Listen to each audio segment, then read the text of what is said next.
अध्याय में भगवान ने पुरुषोत्तम योग का वर्णन किया है। यो मामेव सम्मूढ़ो जानाति पुरुषोत्तमं सा सर्वेद भजति मां सर्वभावेन भारत। भगवान ने मनुष्यों में भी श्रेष्ठ कर्म करने वाले मनुष्यों के विषय में बताया कि जिस प्रकार से हर वस्तु में कुछ ना कुछ दोष रहता है, ऐसे ही मनुष्य जब जन्म लेता है तो उसके अंदर भी अच्छाई और बुराइयां रहती हैं। तो मनुष्य अपने प्रयत्न करके अच्छे कर्म करके जब अपने अंदर की बुराइयों को दूर कर देता है तो वह व्यक्ति पुरुषोत्तम कहलाने लगता है।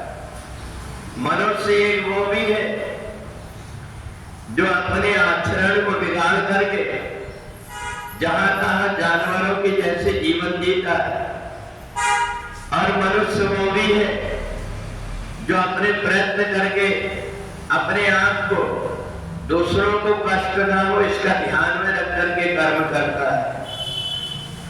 तो जो व्यक्ति मनुष्य होकर के भी अपने स्वार्थ का देख करके पशुओं जैसा व्यवहार करता है, वह व्यक्ति मरने के बाद में कई प्रकार की भोग योनियों को प्राप्त करके जन्म मरण के उलझन में पड़ा रहता है।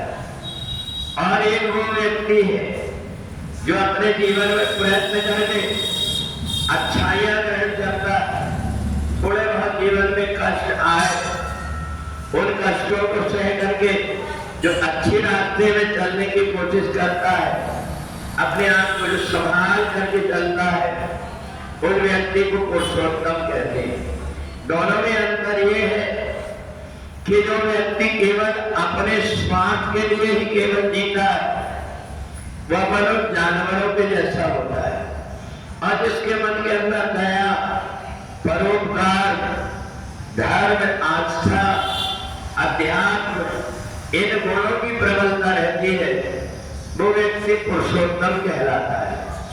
और ये जो देवता बनते हैं देवलोक में, ये वही मनुष्य है जो मनुष्य शरीर प्राप्त करके जिन्होंने अच्छे कर्म किया है और अच्छे कर्म करके और फिर उन्होंने अपने आप को साध दिया है और साध करके पुरुषों में उत्तम श्रेणी प्राप्त कर लिया। तो जब व्यक्ति मनुष्य से प्रेम का व्यवहार करेगा, दूसरों को अपने से नीचा न सोच करके सब में परमात्मा दृष्टि रख करके सबके भले के विषय में कार्य करेगा, ऐसा व्यक्ति बीते जी देवता के समान है। और जब वो शरीर छोड़ता है तो इसके बाद में देव योनि को प्राप्त हो जाता है।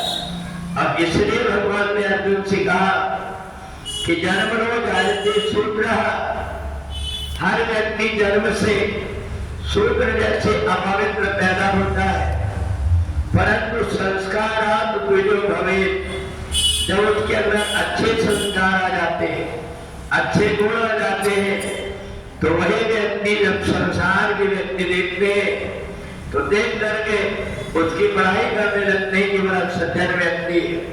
तो इसलिए अपने आप को अपनी वाणी से, अपने कर्म से और मन से जो व्यक्ति दूसरों को बुरा नहीं कहता, दूसरों को सताता नहीं, ऐसा व्यक्ति पुरुषोत्तम कहलाता है। और मनुष्य ही जन्म के बाद प्रयत्न करके अपने कर्मों को सुधार करके वह पुरुषोत्तम बन पाता है। तो इसलिए जो व्यक्ति परमात्मा के बताए हुए आचरण को करता है, मनुष्य शरीर में परमात्मा ने दिया है, उन परमात्मा की प्रसन्नता के लिए दया, परोपकार, धर्म इस प्रकार के आचरण में रह करके परमात्मा के प्रति भक्ति भाव रखता है, अपने अपराध करने वालों को भी क्षमा कर देता है।